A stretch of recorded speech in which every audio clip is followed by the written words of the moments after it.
energy. Right now, avoid supply chain delays, avoid the fall rush, avoid bad weather installation, and save money because we are now discounting the price on all chimney parts you need for installation for any of Woodland's new stoves and fireplaces.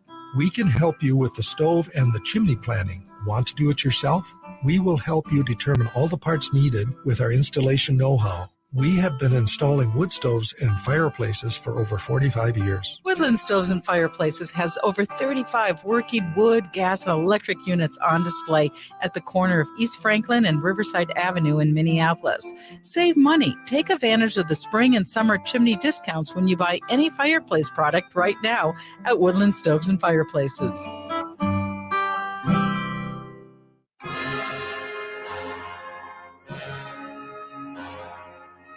Habitation presents a radio drama. To buy or not to buy, that is the question. Whether 'tis nobler to compromise and live with a sectional that doth not fit my space, or to take up arms against a sea of mediocrity, and by opposing it, to rest, to be comfortable, to enjoy the space that is my home. Hi, this is Gregory Rich, owner of Habitation Design and host of Drink in the Style. I'd like to personally invite you to our new showroom located in the District at Edina, 7777 Washington Avenue South. Habitation, put some drama into your interior design. Would you let animals pick your insurance? Do you really need to experience mayhem to get the best rates? Or how about a celebrity quarterback or fake university saving you money? There's a lot of marketing stunts when it comes to insurance, but what you really need is someone looking out for you. Call Array Insurance, and they will work hard to find you the best insurance coverage and rates. So avoid gimmicks and call Cheryl at Array, 763-504-3067 or arrayinsurance.com. Array Insurance, working hard for you. I heard sex trafficking happens a lot in Indian country. What is that? Here are some of the real reasons why sex trafficking happens in Indian country. Unequal gender roles that were forced on us by colonization. Communities don't have enough resources. Silence around domestic and sexual violence. Lack of attention and justice for missing and murdered Indigenous people. There's a lot of behavior that keeps our communities out of balance. These are just a few true reasons why Native communities are targeted by traffickers. When these acts of violence happen in our communities, it opens us all up for exploitation. Sponsored by the Minnesota Indian Women's Sexual Assault Coalition. Portions of the following program may be pre-recorded. Good morning, and welcome to Connections Radio Show, where we talk about ideas that matter. I'm glad you've made the connection and are with us today. I'm Lori Fitz, your host, and the goal of our show is to explore a wide range of topics that challenge us to see ourselves, our world, our community, in ways that get us thinking, get us talking, get us going out and doing something because we made the connection. So our topic today is about Prime Productions. Prime Productions is very near and dear to my heart. It's a wonderful group of strong and dedicated women who also bring in good men to support them as well. And it's geared for women in their prime. And it's Prime Productions. And my dear friend, Shelley Place, is here today to talk about Prime, its comeback after COVID, and the play that they'll be producing, which is The Revolutionist by Lauren Gunderson. Welcome, Shelley. Welcome. Thank you.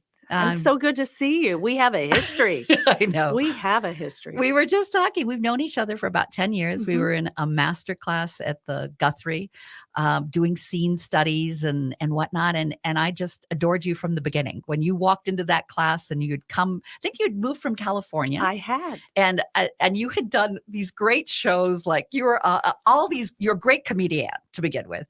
And you were on like these sitcoms from all, the Love Boat and all these Okay, let's not date me too much, shall we? But it was good fun, and you brought your natural charm and your natural brilliance. You've done so many other good programs and projects in your life as well, dedicated to being a leader, and you took your leadership skills and brought them to the theater, which I appreciate. Well, you're very, very kind. Oh, absolutely.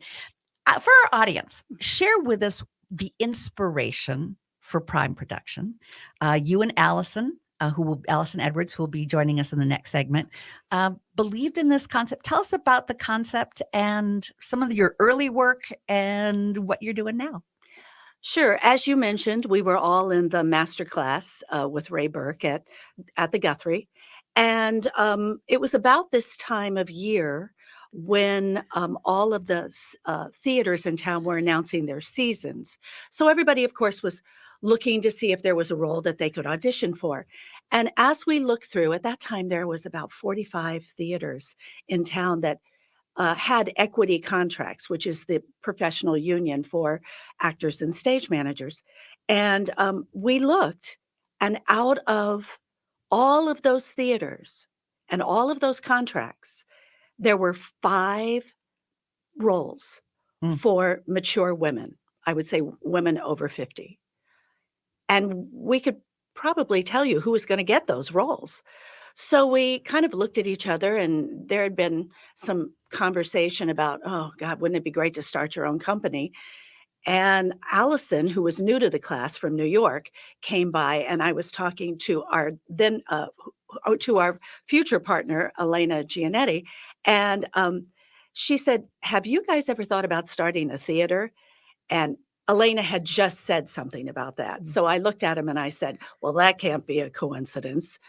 And we went out for cocktails, and Prime Productions was born. And I have to say that a lot of people came on board at the very beginning. Michelle Hensley helped us. Jack Ruler gave us a place to perform before we even had a name for the company. So we actually did all the paperwork. Springboard for the Arts helped us. We found a play. Allison found a play. And we decided to do it. Jack, as I said, Jack gave us the space, Mixed Blood at the time.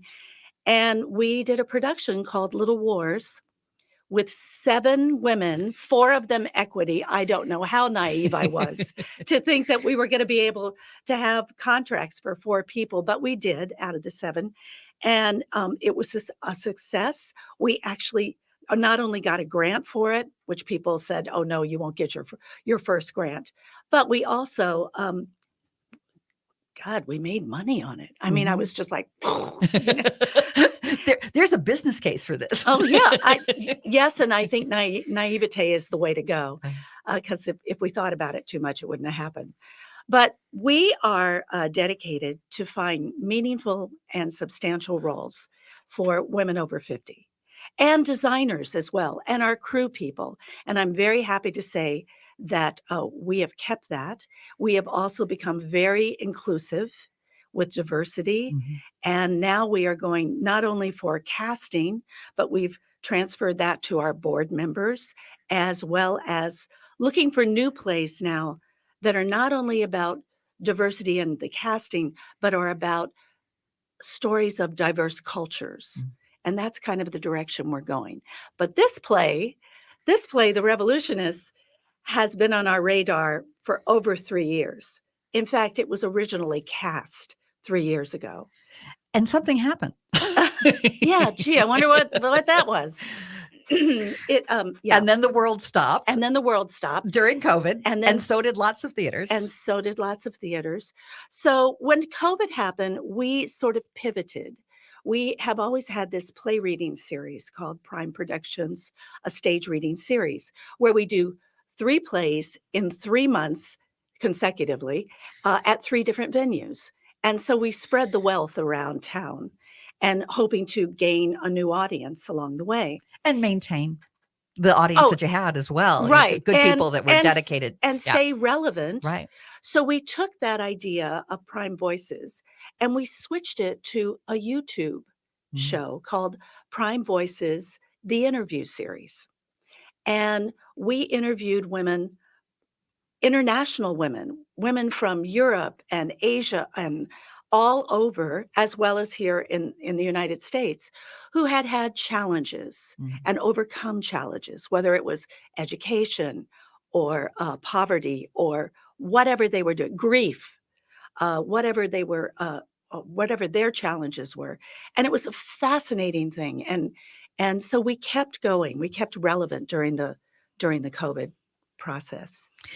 And with that, it sounds like with that deeper dive in connecting with women all over the world, you came out of COVID with perhaps a deeper sense of what your mission is as well, in terms of bringing out the relevance of older women or women in our prime perspectives.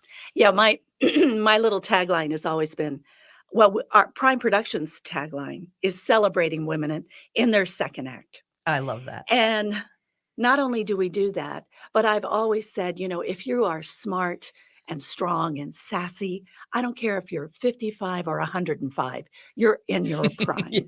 And I think, excuse me, if anybody watched the Academy Awards and saw Michelle Yeoh up there, I'm not going to get this quote right, but she said, "Don't let anybody tell you that you are ever over your prime."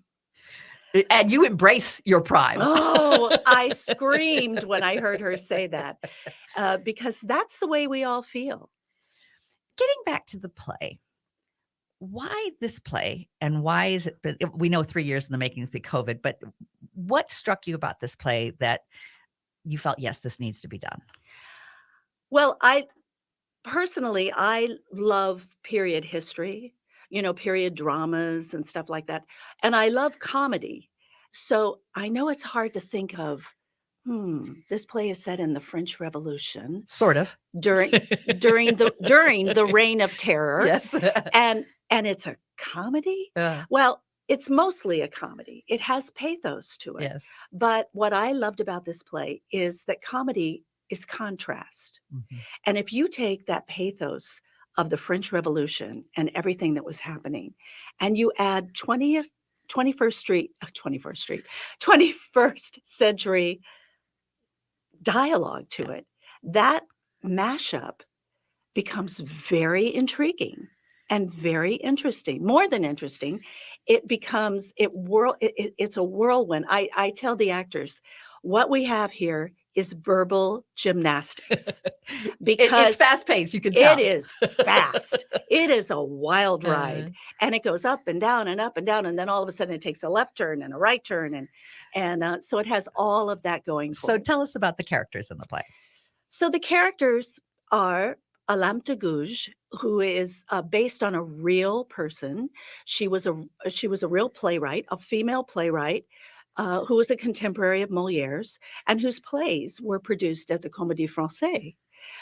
I went to France this past summer to do research on this play, and I would ask about Olympe de Gouges, and they would go, "Oh, Madame de Gouges." It was like, "Oh, she's very famous." There are theaters, not just one, but several theaters named after this woman. So she is the catalyst for the play. And then into her life comes, we have a Haitian spy. And is that Marianne? Yes, that is Marianne Angel. She is sort of a combination of, if you've ever seen the woman with the flag, the La Marianne, they call her, sort of Liberté. Yes, Liberté. Yes, exactly. And she's a combination of all of the Haitian spies and other women of color who were fighting for liberty at the same time during European and Caribbean colonization. So she's there.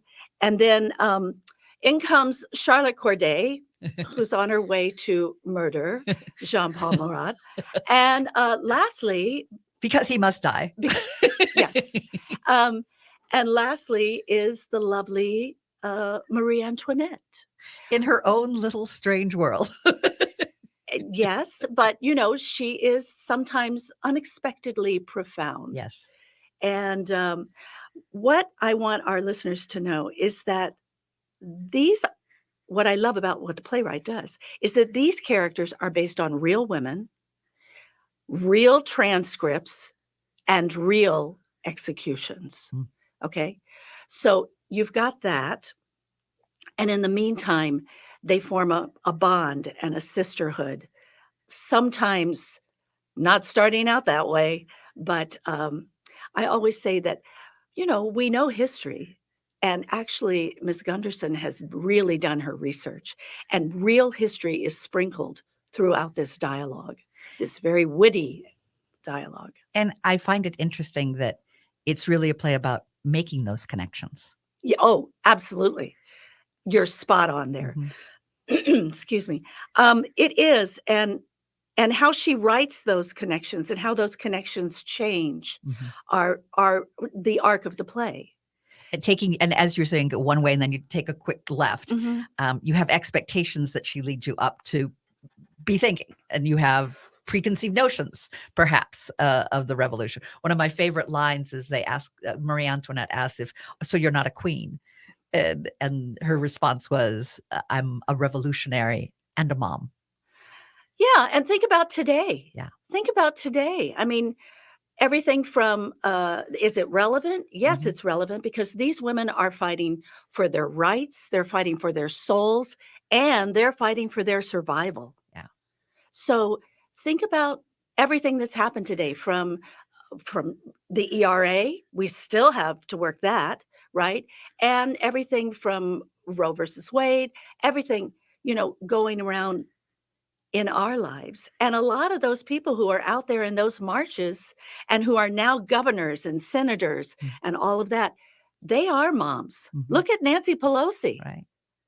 She did all that in those 5-inch heels. And how old is she? And I think her strength was being in a mom, as she was the best Speaker of the House we've ever had, in being able to pull people together for something that was important and bigger than ourselves. And I think that's what moms do, is that. Exactly. They are not only domestic engineers, right, but they are leaders. Right. They lead the way. And so does this play. So I'm looking forward to seeing this play. I want to make sure that our audience knows that it starts March 29th are the previews, opens March 31st, and it runs through April 16th, but there'll be no performance on Easter, which is April 9th. And you get the tickets by going to parksquare.org. And if folks want to learn more about Prime Productions, tell us how we get there. You go to primeprods.org, Prime, PRODS.org. And it's easy to remember. Prime Prods rhymes with classy broads. And in the next two segments, you'll be meeting the actors who will be doing the show, The Revolutionists by Laura Gunderson. We'll be right back. Stay with us. There really is no place like home. Hi, I'm Mary T. of Mary T. Home Health. When you're faced with an illness or an injury, being able to stay at home and receive care is important. Our home health offers a wide range of services, including skilled nursing, physical, occupational, and speech therapies, aides, homemakers, in-home respite care, and 24/7 live-in care. We'll work closely with your primary care provider to come up with an individualized plan for you. Learn more today at marytinc.com. Hi, everybody. This is Paul Metzer from the Wall of Power Radio Hour, inviting you to my party. My new book, Alphabet Jazz, Poetry, Prose, Stories, and Songs, will be featured on Saturday, March 25th at the Historic Women's Club in Minneapolis as part of a storytelling and music series. I will be joined by author and radio host Andrew Swenson in conversation, and then joined by my old musical compadres, Mary Harris and Sonny Earl, for a set of original music. Tickets and VIP packages can be ordered at SueMcLean.com. It's an absolute must for any true foodie. Vinaigrette at 50th and Xerxes in South Minneapolis offers premium oils and vinegars for the most discriminating of tastes. This is Sarah Piepenberg, owner of Vinaigrette. We bottle on-site, there's no guesswork, and you get to taste test each and every oil and vinegar we offer. Our direct relationship with the growers ensures an uncompromised level of satisfaction. When you need to know you're cooking with the finest ingredients, first contact the independently owned Vinaigrette, 50th and Xerxes in South Minneapolis. Online at vinaigrettemn.com. Winter is here, and there's a good chance your home isn't being heated efficiently. And it's likely because of air sealing and insulation problems. Inadequate attic insulation is the leading contributor to high energy bills, cold rooms, and ice dams. Great news, the energy-efficient pros at Snap Construction can fix it all. Stop the heat from leaking out and save. Call 612-333-SNAP or visit snapconstruction.com for your free infrared energy inspection. Install with Snap Construction and qualify for over $750 in rebates and incentives. State and city programs are now offering 0% financing for qualifying insulation upgrades. So call Snap Construction for your free insulation energy consultation and start saving on your energy bills. Call 612-333-SNAP. That's 612-333-SNAP. Or visit snapconstruction.com. Snap Construction is arguably the most well-reviewed insulation and exterior contractor in the metro area. Visit snapconstruction.com. This is New Beginnings, hosted by award-winning broadcaster and speaker Freddie Bell. Freddie, this generation of the baby boomers, people are living longer, so the baby boomers are taking care of elderly parents. Let's talk about your health, and specifically, let's talk about Medicare. Our show features the concerns of America's 78 million baby boomers in employment, finance, health and nutrition, and even entertainment. Join us for New Beginnings, Saturday mornings at 11, brought to you in part by Vision Loss Resources. Hi, Matt McNeil here. On December 8th, I was driving home in my Toyota Sienna from Rudy Luther Toyota. At a traffic light, a car slammed into me. Without a doubt in my mind, if I hadn't been driving a Sienna, I wouldn't be here right now. The car is designed to take a wallop and keep the people inside safe, as it did for me. It's one thing to hear someone talk about safety standards. It's another to become an example of the safety standards. The Toyota saved my life, and I will always own one. If you want real safety, visit Rudy Luther Toyota. Rudy Luther Toyota, the corner of 394 and 169 in Golden Valley. Tune in this Saturday morning right here on AM 950 for the Gardening with Joy and Holly radio show from 7 to 8 a.m. We'll be discussing don't rush those plants in the ground quite yet, as well as compost for your garden. Our guest is houseplant guru Lisa Eldred Steinhoff, and we'll answer your garden questions. That's all this Saturday morning right here on AM 950 from 7 to 8 a.m. Tell a friend and let's grow together.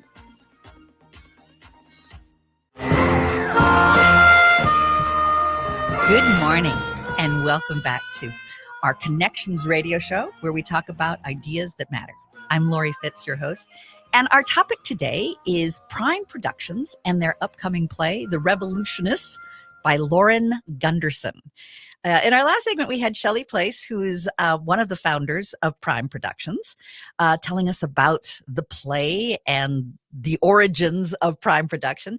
In this segment, we have two of the actors as well as and I should also mention, Shelley was the director as well as the founder. I don't know if I mentioned that in the last segment, but she is the director of this play.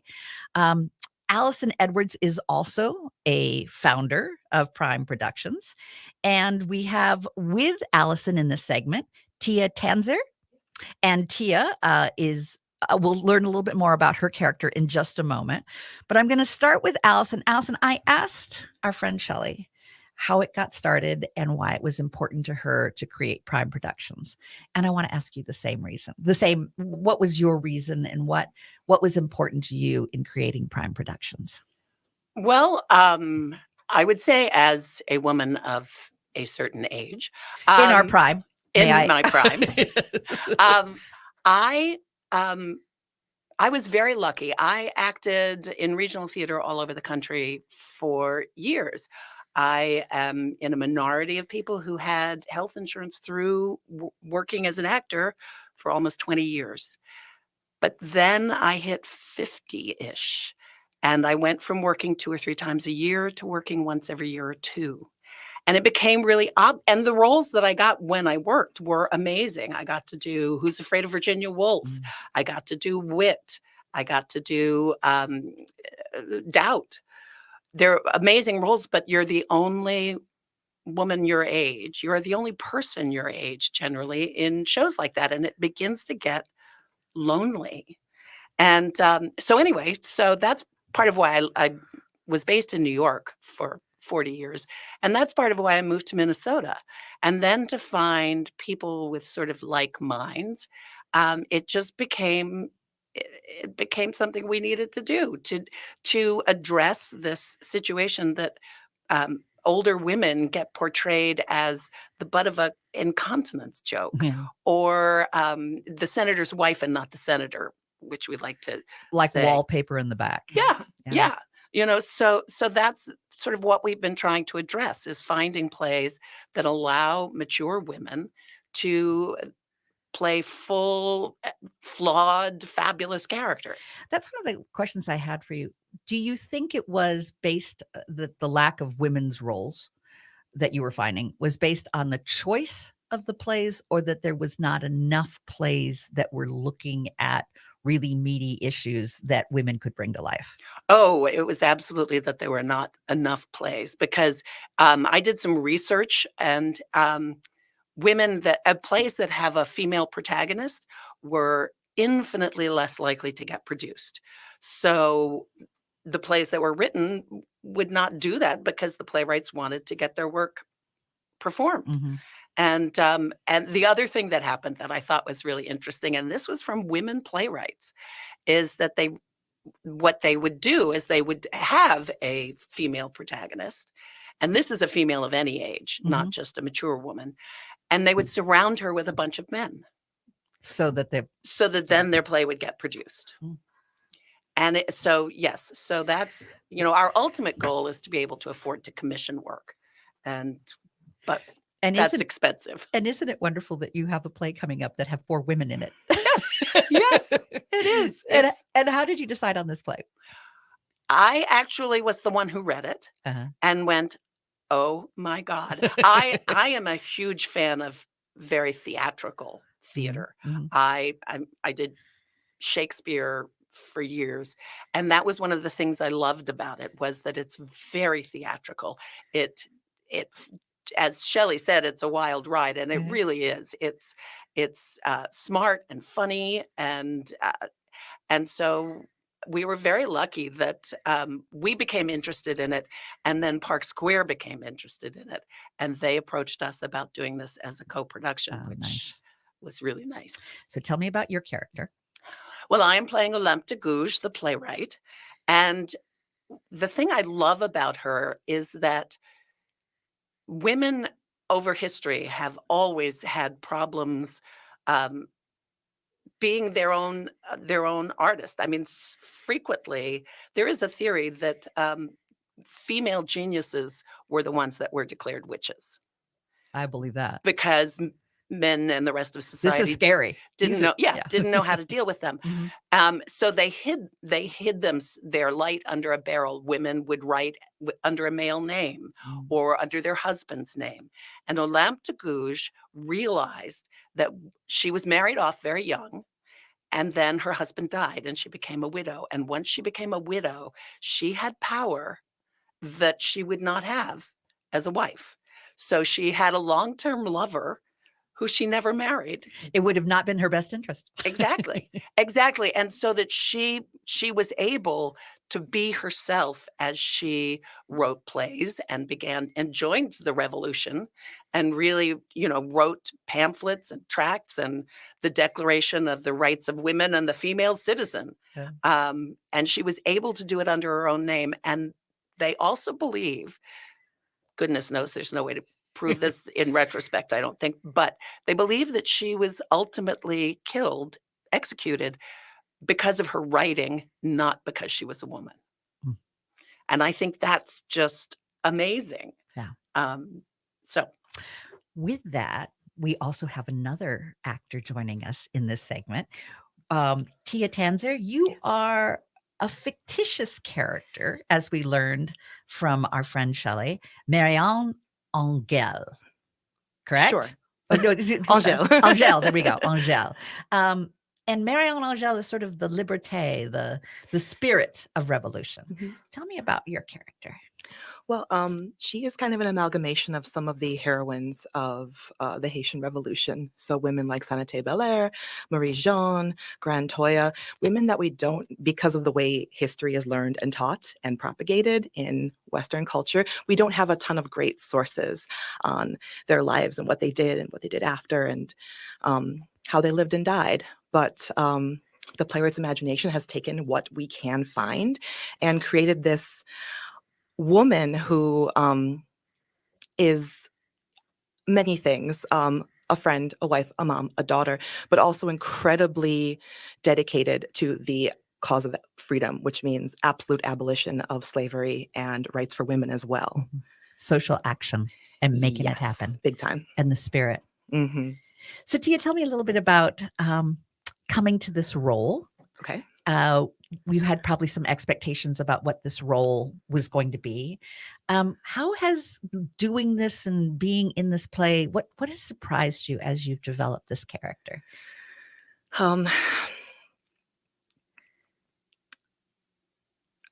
Well, I am a mom myself. So what has surprised me, or what has delighted me, is how Marianne doesn't really compromise. I'd say if she does make a compromise, it's that she abandons what is perfect in favor of what is good.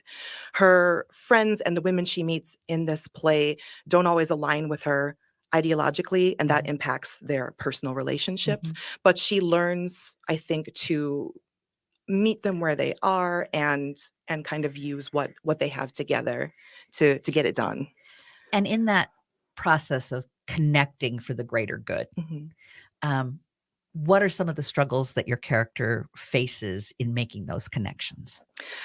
Well, her struggles are both personal and political. I think she struggles with some of Olam's hesitation about what she wants to write and what she wants to create, and how she sees herself within this revolutionary time. She's also missing her family back home. She's alone in France, trying to do this thing for the cause, but also feeling a lot of loneliness and heartache at the same time. And often as an actor, we have to pull on our own resources and our own memories and interactions. In doing this play, have you, in researching this character, in bringing this character to life, what from your own experience do you bring to bring this character to life? Honestly, not that much. I'm happy to say I really can't compare my life and my experiences to what Marianne and what her real life contemporaries were going through. I just try to approach the work from a place of great empathy and imagination. Marianne has this vast political imagination of what she wants the world to be, and so I've tried to share and embrace that. It's made me think, oh, what do I want the world to be, and what. So perhaps it's the opposite with this, where this character may be bringing you some new revolutionary ideas. Yeah, she's moving to my inspire dials. you. Absolutely, I love her for it. I'm very grateful. How wonderful! And in the interactions between the two of you, tell me a little bit about how your character is inspired by Marianne. Well, I think exactly for some of the things Tia said, that she does have a very firm vision of what the world should be. And I think that because a lamp as she is presented in this play, which is a fictional, a dream fugue, as the playwright likes to say, is a little less selfless. Do I have all my negatives, my lesses correct in there? She's a little self-absorbed, and so Marianne. But she is a fabulous writer. But Marianne tries to keep her on track, and keep her focused on the revolution and what's important. And I made a joke in an early rehearsal about Olamp is a little like that meme we see of squirrel, a little ADD.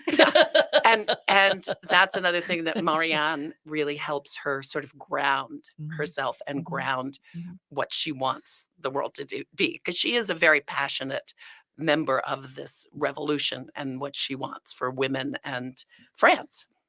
Well, it is an interesting time to be exploring revolutions. Yes, indeed. Where there are quite a few different revolutions percolating up in these times.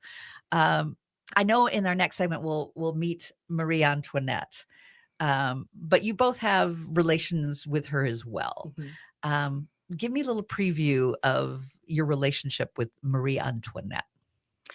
Well, for Marianne, it doesn't start off great. I hope that's not a spoiler. I hope it doesn't keep people from coming to the show. She really has to be patient and really take a leap and really dig deep to find this woman's humanity and what is sympathetic about her and what they do have in common. And what they do kind of land on is their motherhood, even though it looks very different and shows up different in the world. Like, they both love their children, and that's something where they can start to come together about other things. So, and your character? Well, interestingly, historically, Olympe de Gouges thought that Marie Antoinette could be the savior of the revolution. She believed in a constitutional monarchy. And because she was a woman, she thought that she might be the answer. So it's been interesting to sort of find my way through that in terms of once she suddenly arrives, that, oh, here she is. How can we use her? And because she is an interesting character as written in this play, but and forced to marry, because all of her sisters had chicken pox, so it just smallpox.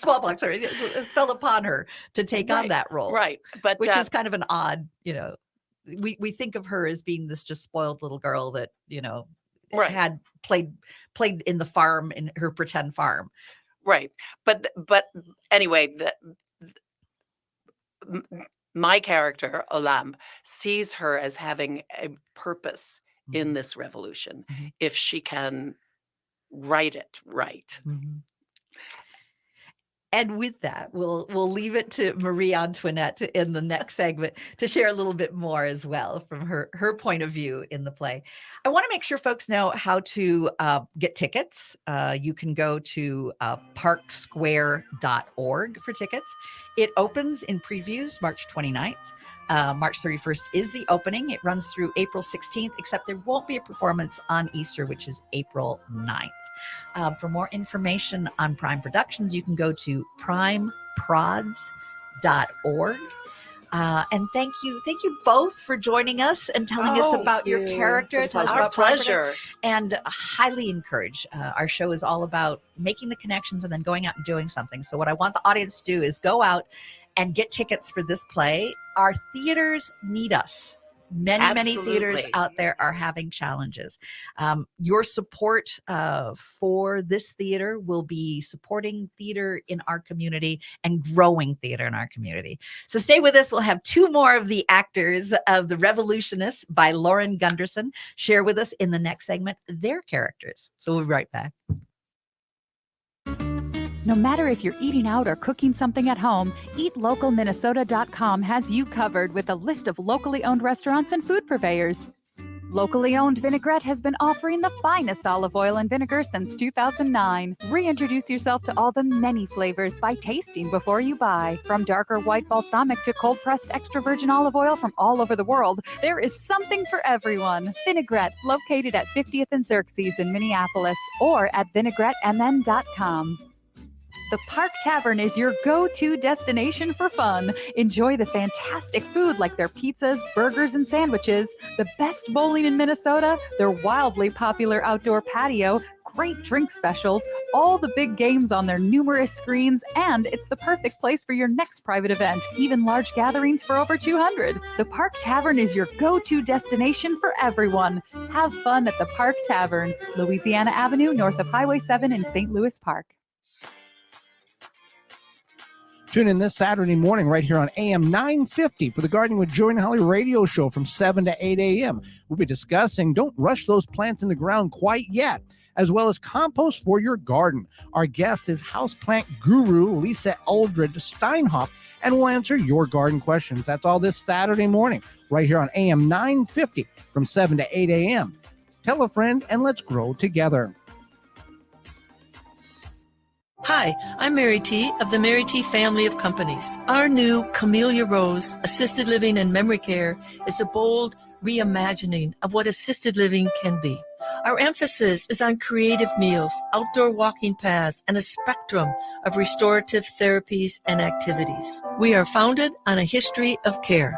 We are dedicated to enriching lives. Learn more about Camellia Rose Assisted Living and Memory Care by visiting marytinc.com. Hey, it's Patrick. It's March, and believe it or not, it's almost time for spring cleaning. You're not the only one who's tired of winter this year, because your carpets and air ducts are too. Think about the dust, dander, and bacteria living and breeding in your carpet, upholstery, air ducts, and more with nowhere to go. There's only one real way to get rid of that gunk in your home, and that's by calling our cleaning heroes at Zero Res. With Zero Res's platinum-rated cleaning systems and patented ZR water, they will extract all that nasty out of your home, and it will look and smell like a home should.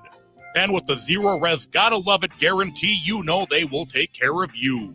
This month, get 3 rooms, 0 resified from the Twin Cities' #1 carpet cleaner starting at $129. And take $75 off your air duct cleaning as well to get that true spring cleaning feel. Call 9520-RES or go to ZeroResMinnesota.com right now and say you want the AM 950 special. Zero Res. Hello, AM 950 listener. I know you. You take the news seriously.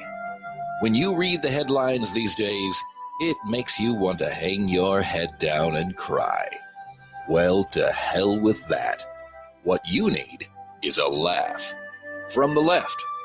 So, do yourself a favor.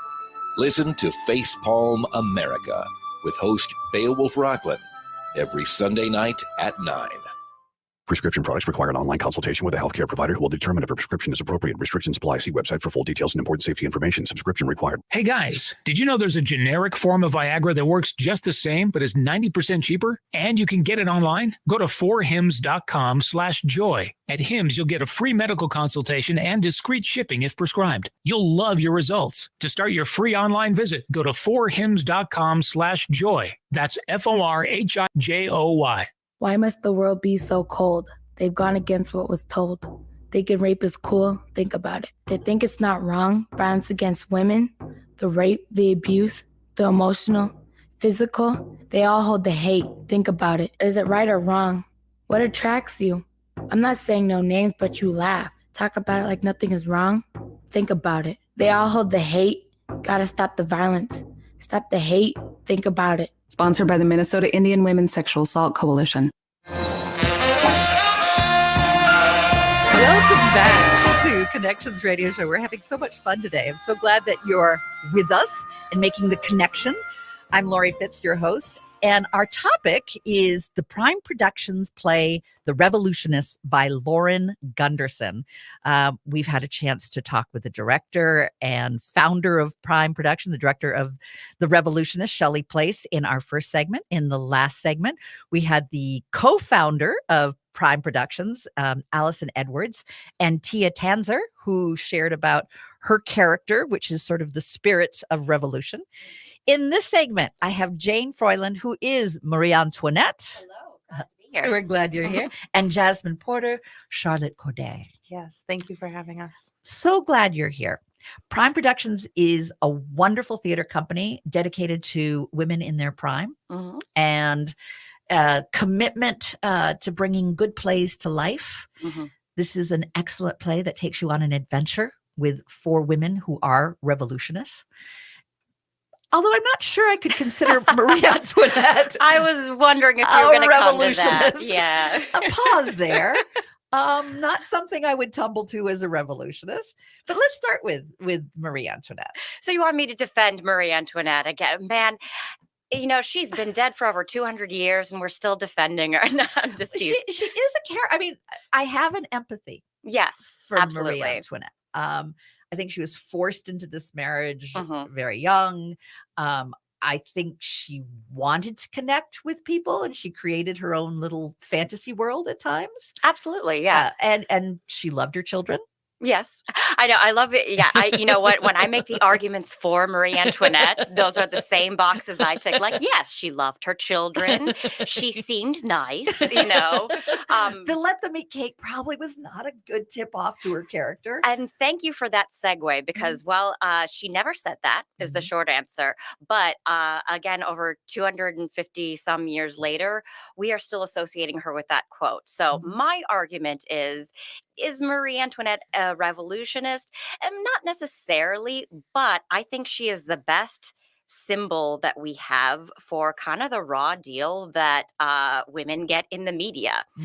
So before the days of social media, even now in social media, you know, Marie Antoinette is still, we associate her with privilege. You know, privilege, exactly. And she certainly and was sort that. of oblivious to anything else but privilege. Exactly. And there's definitely parallels to that now in wealth and celebrity. So perhaps that is why she is still relevant.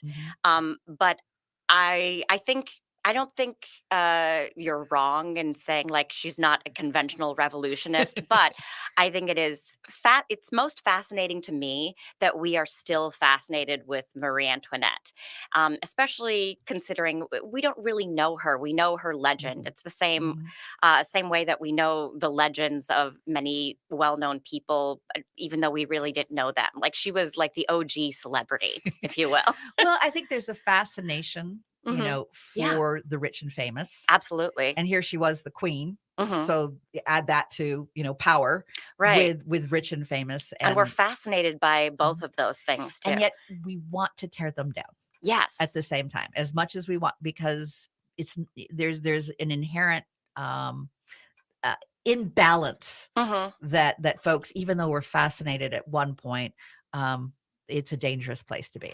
Yeah, exactly. And I think there is somebody said like I think we're fascinated by the rich and powerful because there's some aspirational aspect to it. But you don't see many of them fall. And perhaps that's part of what is fascinating about her is we saw Marie and Louis fall, and they literally lost their heads in a very violent, awful way. And we know from the get-go seeing the play that that's what's going to happen to Marie. Yes, spoilers, sorry. It sets the stage in an interesting way because we all know how that ends. Yep, But we exactly. don't know the journey. And I think Right. the journey's interesting. And I love that you're also quoting the famous Marie Antoinette book, Antonia Fraser's book, The Journey. You are the master of segues. Thank you. I love that. You're like lobbing all of these gifts at me. Thank you. You're like a great improv partner. Yes, and. Yes, and exactly. Yes. And the yes and that I will go to now is with our friend Jasmine Porter. Yes. Jasmine, you play Charlotte Corday. I do. Tell me about her. So Charlotte Corday is the youngest in the cast. She is 24. I think she turns 25 right before she ends up killing, again, spoiler, Jean-Paul Marat. And she is And she's determined from the get-go that this Very guy's got to much go. so, yes. She is from the countryside, wasn't raised with a ton of money, kind of bounced around to different family members, and has seen a lot of violence in her life. And so she is really like certain that Jean-Paul Marat is the reason that her friends, families, and community are dying. And so she decides to solve the problem herself and kill Jean-Paul Marat in his bathtub. In her quest, she takes some left turns, though, too, along the way. Yes. Tell us about her exploration of what she needs to do. How do you mean? As she is planning to kill, she needs to share this with the others, correct? Yes. Yep. There's some interesting interactions about how this gets shared. Tell me how you persuade that this is the way to go and what you need to do. Well, I will say that so she is looking to solidify her space, her place in history. And that kind of leads her to Olympe de Gouges and then Marianne and Marie Antoinette. And in this kind of space with these strong women, she finds camaraderie and friendship, love and support in a way that I don't think that she had ever experienced in her life. And that's the left turn. And yes. It doesn't deter her though, because she still ends up killing Marat. But it's she finds some support, and I like to kind of think of it in a really fascinating way, in that all of these women are ultimately fighting for justice and for freedom in different ways, and they go about it in such different ways that it's a really interesting like character study, and really like we can all move towards the same end, but we do it so differently. And when you first read the play, you probably had an idea of who she was. As you've been working on her character, have you made some discoveries about that you did not recognize when you first looked at the play? Yeah. I mean, so I had heard and knew about Charlotte Corday from like high school history. Knew kind of who she was and that she killed a famous journalist in his bathtub and has a place in kind of French Revolution history. but like learning more about her life and kind of about the ways in which she cared so deeply and had such a strong sense of empathy that drove her to insanity in in some ways. Right. To the point where she really does decide to kill somebody, and she has a moment in the play where she starts to kind of question like whether or not she made the right decision. And I think it's just such a really grounding and humanizing space for her to kind of live in right before we see her also die by the guillotine. And yeah, and so I mean, I've been able to build out her humanness, I think, in my discovery and research of her. I feel like she personifies Gen Z in this play. Oh, that's which great. which I love that. love because I Yeah. love what Gen Z is doing for, trying to get movements going. And so what Jasmine does is that like you play Charlotte with this like youthful impulsive energy of like, no, we're doing this now, and And that's a great example because you look at the Gen Z and how they're fighting about gun Mhm, issues exactly. and Yeah. their passion and their and bless them not willing to accept the slow wheels of justice. Yes, it's, exactly. I feel like it's very much so the beginnings of cancel culture. Mhm. Like Charlotte Corday canceled John Paul Marat very quickly and Yeah. very easily. Sort of completely. Yeah. That's a cancel. Yeah, all that's right. a hard cancel. And how about you? What would you say is Marie Antoinette? We've talked about her being, sort of the social elite and whatnot, but Yeah. something more as well as you've. If she's a symbol in this show or like her role in this show, like I think it is we've talked about sort of our fascination with the wealthy and powerful, but I also think there is a way that women are often portrayed and perceived without ever really knowing anything about them. Now, it was Maria Saint. Was she like completely misunderstood? That's up for debate. But she was never as bad as what they were painting her as. And back in the day, they, and this is before social media. She would have been eviscerated on social media. But there were like pamphlets and papers, accusing her of all sorts of things. At her trial, she was accused of incest with her son, which, the one thing that we all say about Marie Antoinette is like she loved being a mother. She was a great mother. And so, of course, they came up with the cruelest thing they could possibly think to say to her. And I think there's a lot of parallels there and I find this in particularly with how our culture in the media treats women. We will dismiss them. We will brush them off. We will say knowingly untrue things to try and take away their power. I think there also is a downplaying of the complexities of conflict between women. Absolutely. And that the conflicts are superficial and silly. Yes. And these characters have true conflict. Mhm. But it portrays the real challenge of how do you make connection. And I think that's what women ultimately want to do is connect the dots and make sense of it. We're not doing Real Housewives drama. No. Like these are actually no, these are issues. legitimate conflicts and legitimate issues. Absolutely. And how that can be celebrated in this play is revolutionary as well. Look at you. Always There with we the go. bringing it back. I love it. It's a play that I'm looking forward to see. 4 strong women. The play is carried by women.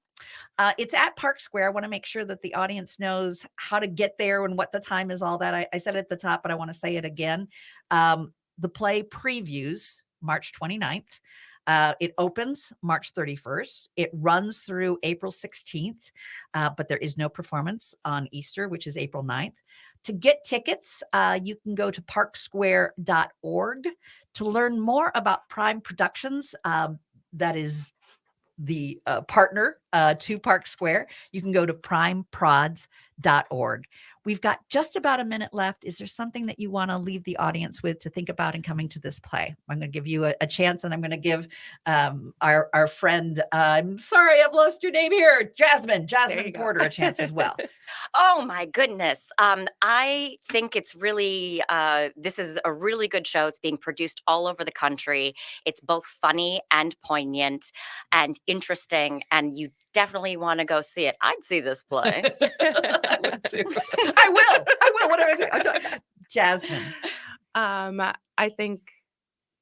just think that it's a really fun play. And so it's something that if you want lightheartedness while like also being reminded of the importance of fighting towards whatever you fight for in your personal life. But it's just a fun play and experience. So you'll have a good time. It's a comedy. You'll laugh. It's you'll a cry. history. You won't lose your head. But some people will. I will. Spoiler. There will be having some heads roll. Yes. So do come see the play. We'll look forward to seeing you there. And thank you for joining us today on Connections Radio Show, where we talk about ideas that matter, women that matter, women in their prime, and shows that will be coming up. The Revolutionists. Join us there. This is the Being Curious Show. I'm Brian Mariani, founder of No Shift Own. And I'm Kelly Wagner, publisher of Edge Magazine. Our show is about curiously connecting teachers and seekers on a wide range of topics in a safe space. And our intention is that these conversations spark your own curiosity that creates a life that totally lights you up. We are on AM 950, Sundays at 2 p.m. and all podcast platforms.